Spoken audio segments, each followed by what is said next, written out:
The morning my boat disappeared, the river was calm, but my world was about to erupt into chaos. I didn't see it happen. I didn't hear engines or splashes or even the crunch of tires on gravel.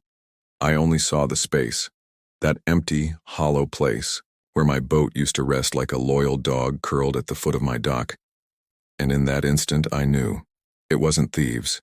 It wasn't the tide. It was the HOA. Have you ever watched something you poured your soul into get stripped away while those responsible smile in your face pretending they're enforcing rules? Have you ever felt so powerless that even shouting would feel like surrender? That's how it started. That's the moment I stopped trusting silence. They told me I couldn't dock my boat there. Not because it blocked anything. Not because it violated a law. But because a woman named Karen, yes, that was her real name, decided it was unsightly.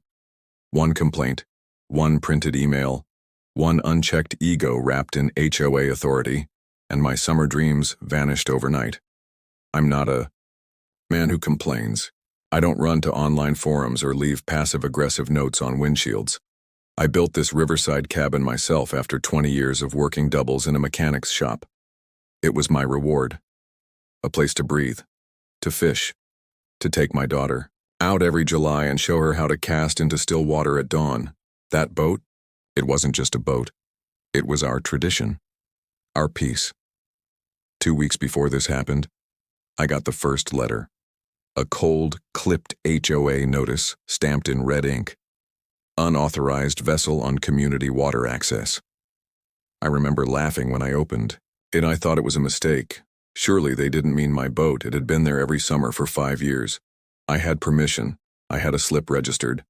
The dock was on my land. I called. No answer. I emailed. The reply was mechanical. Your concern has been noted. Compliance will be enforced by week's end. What did that even mean? I didn't want to fight, but I wasn't going to back down either. So I left the boat exactly where it was. And I waited. That was my mistake. The following Saturday, I arrived with my daughter, Hannah. It was her 12th birthday. She ran to the edge of the dock like she always did, arms wide, face glowing, expecting to see the old silver and blue bow rocking on the water. Instead, she stopped. "Dad?" she called. "Where's the boat?" It was gone. At first, I thought maybe someone borrowed it. I checked my messages. Nothing. I called my neighbor Tom, who had the next dock over. He hadn't seen a thing. No cameras. No witnesses. But later that day, as I walked back toward the road, I saw her.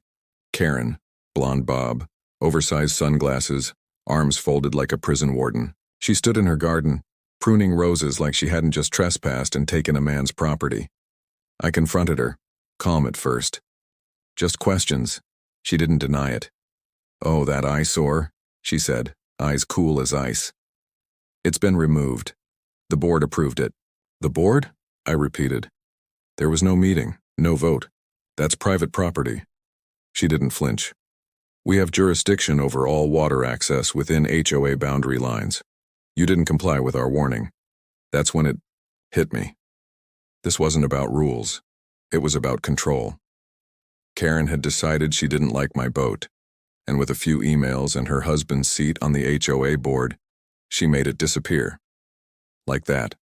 I filed a police report. The deputy barely looked up from his clipboard. "Did they break in?" he asked. "No," I said. "They used their authority to steal it." He scratched his head. "You sure it's theft if it's HOA sanctioned?" I stared at him. That's the moment I realized how far gone this was. That night I sat in the cabin alone. My daughter had gone home with her mother, birthday ruined. I stared at the dock, at the empty slip, at the way the moonlight lapped gently where the boat used to be. That's when I made a promise, not to get revenge, but to get justice. You see, what Karen didn't know, what none of them knew, was that I had been keeping records, not just of my own property and dock boundaries, but of everything. Over the years, I'd documented over a dozen questionable decisions by the HOA, misfiled notices, fines issued without cause, property lines altered on internal maps but never reported to the county. I didn't care at the time, but now every page was fuel. And then something strange happened. 2 days later, just 48 hours after they took my boat, I got a call, unknown number. The voice on the other end was calm. Professional. This is Special Agent Keller, with the Bureau. We have some questions about a boat removal linked to your property. We believe you've been targeted in an ongoing HOA-related fraud investigation. My blood ran cold. How do you know about that? I asked. We can't discuss open cases, sir, but we'd appreciate it if you could come in. I drove to their field office the next morning. I wasn't nervous. I was angry, but focused. They led me into a small interview room. Agent Keller closed the door and placed a folder on the table. Inside were photos: Karen's backyard, her dock, her boat. Do you recognize this? Keller asked. I blinked. That's her dock, her pontoon. Keller nodded. It was purchased 6 months ago. Cash. Registered under a shell corporation. That same corporation holds multiple properties under HOA jurisdiction. Some of those properties were seized in previous enforcement actions, similar to what happened with your vessel. That's when the truth began to unfold. Karen wasn't just abusing her HOA authority, she was exploiting it. Behind her self-righteous facade was a well-orchestrated scheme: seize property, file false violations, auction off or transfer assets under shell names, profit quietly while residents remained unaware or too intimidated to act. The boat theft? That was her mistake. She thought I was just another silent victim, but now the FBI was watching, and so was I. When I left that meeting, I didn't feel victorious. I felt vindicated, but cautious. I still hadn't gotten my boat back. Karen was still walking free, tending her roses. The HOA continued its usual business like nothing had happened, but a fire had started, and the storm that was coming, she wouldn't see it until it was too late. This wasn't just about my boat anymore. It was about every homeowner they'd silenced, every fine they'd fabricated, every lie they'd written in those smug little newsletters. Karen had stolen the wrong man's peace, and now piece by piece I was going to take hers. She didn't notice the unmarked SUV parked across from her driveway the next morning. Or maybe she did, and assumed it was a new neighbor, or a landscaper, or someone beneath her notice. Karen always had a way of looking at people like they didn't matter unless they wore a suit or served her HOA mandates, but the man inside that SUV mattered, and so did the stack of warrants he was reviewing. I watched from a distance, just far enough to stay out of view, but close enough to see the pattern. Karen's routine was clockwork. Morning coffee at precisely 6:45 a.m., delivered by her housekeeper. A stroll through her garden at 7:05. At 7:30, she took her dog, an overgroomed poodle named Muffy, on a leashless walk along the private trail by the riverbank. And every morning, without fail, she paused at her dock, leaned on the post, and looked smugly across the water. She was looking at my empty boat slip. That was her victory lap.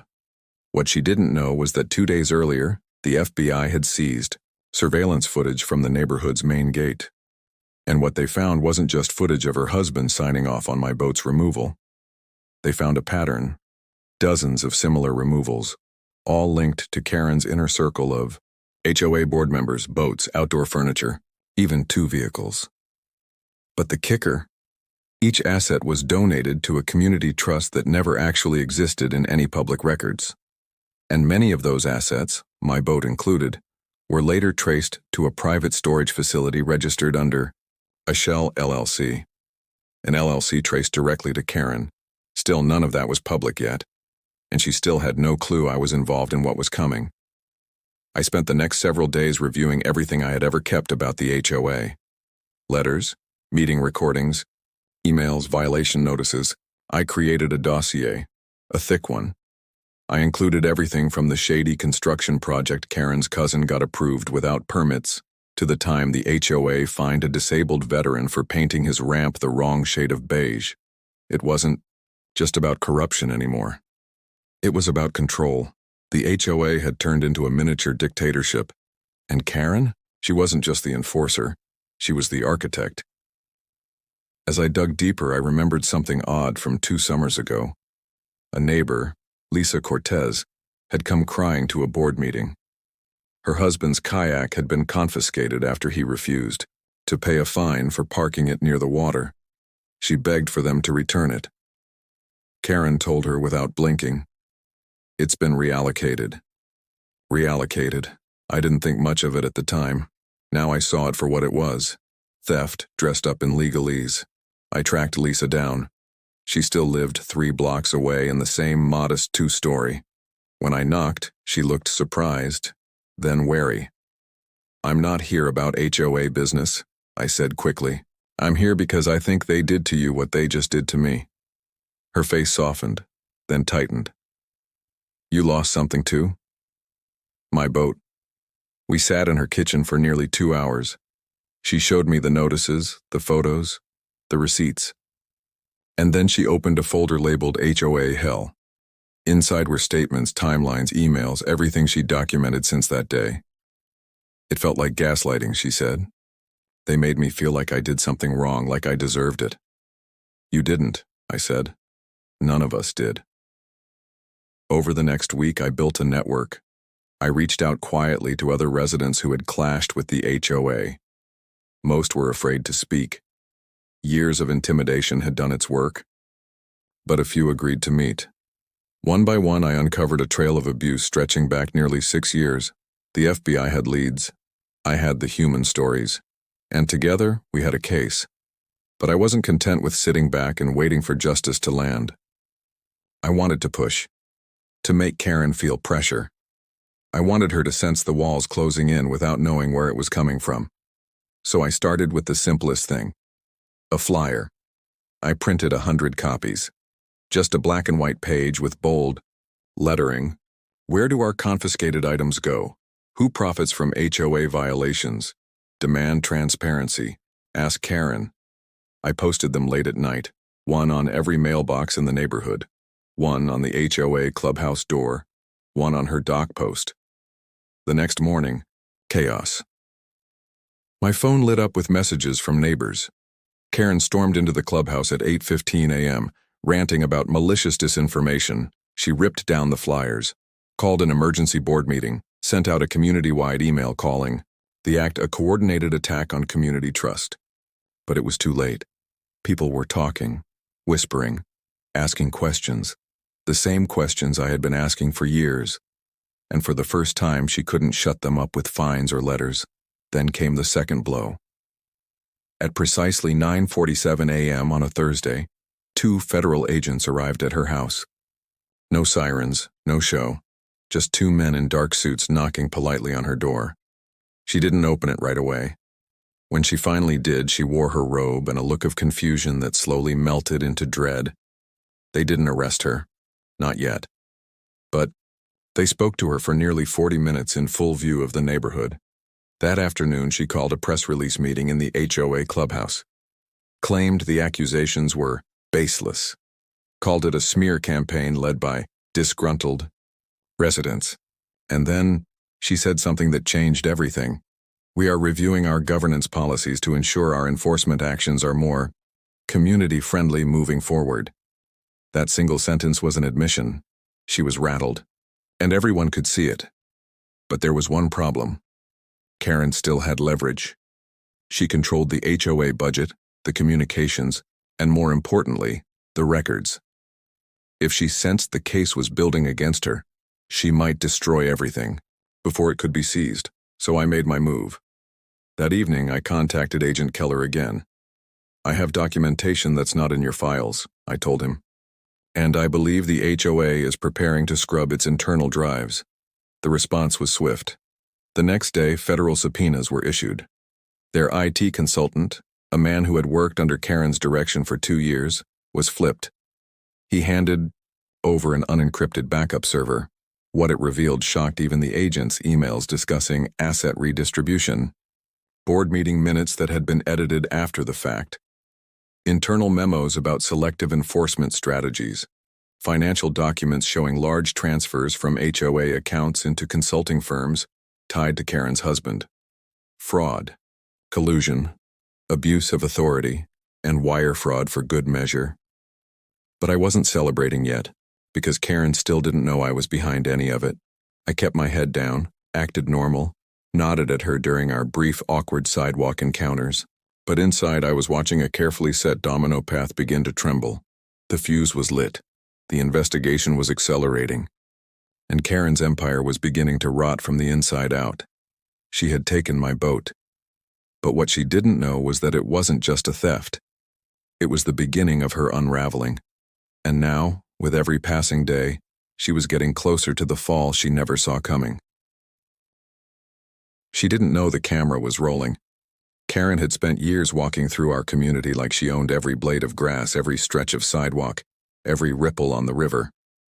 But that morning, when she stepped onto the private dock, dialed a number and whispered, "We need to clean the books." She didn't know I had installed a trail camera in the trees above her. She also didn't know I had turned that footage over to the FBI within the hour. At this point, the case was no longer a quiet probe, it was a hunt. And Karen was the rabbit who hadn't yet realized the hounds were already at her feet. But for me, this wasn't just about legal justice anymore. This was personal. The day she took my boat, she tried to humiliate me, publicly, thoroughly, and with intent. I hadn't just lost property, I had lost peace, I had lost sleep. I had watched my children ask me why we couldn't take the river trip we had planned for months. She made that choice. Now it was my turn. My first move wasn't loud. It was quiet. Tactical. I requested to speak at the next HOA board meeting, under a little used bylaw that allowed residents to formally petition grievances during public sessions. Karen couldn't deny the request without violating her own enforcement rules. She didn't know what I was bringing. That Thursday evening, the clubhouse was full. Word had gotten around. People wanted answers. Karen stood at the head of the table, with her usual posture, shoulders back, nose slightly lifted, lips pursed in that expression halfway between smugness and disdain. "Next, we'll hear from Mr. Callan," she said, barely hiding her irritation. I stepped forward with a black binder in hand. I didn't raise my voice, I didn't accuse, I just asked questions one by one. "Can the board explain the asset reallocation forms from May of this year?" Silence. "Can you show us where the community trust accounts are filed with the county clerk?" Shifting in chairs. "Do you have records of the HOA's storage facility, its lease, inventory logs, insurance?" Karen cut in. "These questions are not appropriate for this format." "They are if they involve community property," I said evenly. "And more importantly, if they involve federal violations. I have submitted this binder to the Department of Justice. I suggest every homeowner here review the contents before it's sealed as evidence." I placed the binder on the table in front of the board. The room fell dead quiet. Then murmurs. Then outrage. One man stood up and yelled, "My wife's garden! Tools were taken last year, they called it a violation." Another woman said, "My generator disappeared after we were fined for improper storage. I filed a complaint. They said it was removed for safety." And then came the moment I was waiting for. Karen snapped. "You're all ungrateful. I've protected this community for years. Kept your lawns in order, your dues low, your streets clean. You mean you lined your pockets?" someone shouted. Karen looked around, eyes wide now. The mask was cracking. "I've worked harder than any of you. You want to know why we reallocate assets? Because this place would fall apart without structure." "That's not structure," I said, stepping closer. "That's theft, and the FBI agrees." I didn't need to say more. The very next morning, agents arrived at HOA headquarters with a search warrant. This time, they didn't knock politely. They walked in with authority, escorted by 2 uniformed officers. The board members scattered like leaves in the wind. Karen wasn't there. She was working remotely, according to the office assistant. But I knew where she was. At precisely 10:36 a.m., the agents arrived at her home. And this time, they didn't just talk. They placed her in handcuffs. Not roughly, not violently, just efficiently, like professionals who had done this before. Her face was pale. Her mouth opened once, then closed again when she realized half the neighborhood was watching from their windows and porches. She had stolen a boat. She had manipulated a community. She had committed fraud, racketeering, and obstruction. And now she was going to pay. But here's what made the moment truly poetic. The boat the FBI seized from her personal dock was not mine. She had stolen another one. An antique runabout, a 1959 mahogany Chris-Craft that had been donated after its owner received excessive storage fines. The man had passed away the next year. The HOA had claimed there were no heirs. There were 2 of them. And they had filed a complaint the same week the FBI began their probe. She thought she could hide it. She thought she could rename it, repaint it, and moor it in her private slip without anyone noticing. But the hull number was registered. The serial on the motor matched. The FBI had all they needed. Karen's husband, the supposed silent partner on the HOA's consulting firm, was next. He was arrested at his downtown office. Charges were filed the same day: conspiracy to commit fraud, tax evasion, and falsification of community records. And as for the board, every member tied to the reallocation program either resigned or was formally removed within 2 weeks. Emergency elections were held. A temporary ethics committee was installed. And for the first time in nearly a decade, the community began to breathe again. I didn't throw a party. I didn't celebrate. I walked down to my dock the day after the arrests. The river was calm. The sun hit the water in golden ribbons, and for the first time in weeks, it felt like the quiet wasn't heavy anymore. My boat hadn't been recovered. It was stripped and sold across state lines before it could be traced. But that didn't matter anymore. Because I hadn't just gotten justice for myself. I'd torn down a corrupt empire built on fear and manipulation. I'd given my neighbors their voices back. I'd made sure no one would ever feel powerless in their own home again. And Karen? She sat in a federal holding cell, awaiting her court date. Her attorney issued a bland statement about due process and community misunderstandings. But no one bought it. Not anymore. She had made one fatal mistake. She thought taking my boat was a win. She didn't realize it was just the spark that lit the fire under her entire kingdom. This wasn't just revenge. This was restoration, and we were just getting started. It's strange the way silence feels after chaos. Not empty, not hollow, just clean. 2 weeks after Karen's arrest, I stood at the end of my dock, not to mourn what was lost, but to finally feel what peace sounded like when no one was watching, dictating, or controlling it. The river ran soft that morning, barely a ripple disturbing its glassy surface, and for the first time in years, I realized I wasn't angry anymore. I was free.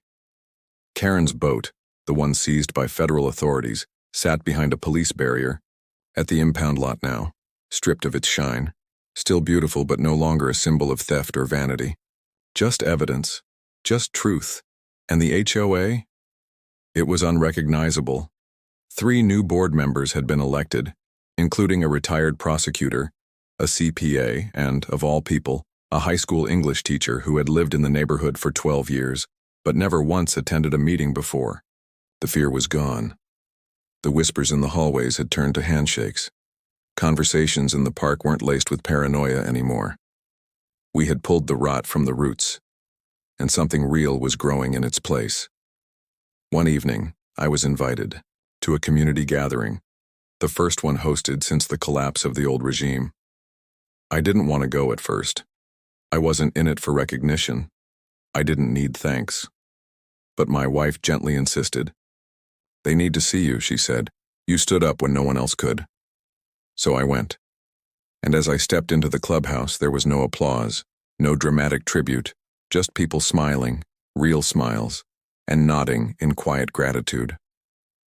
One man who had never spoken more than a sentence to me before reached out and gripped my shoulder. "You gave us our neighborhood back," he said simply. "I don't know how to repay that."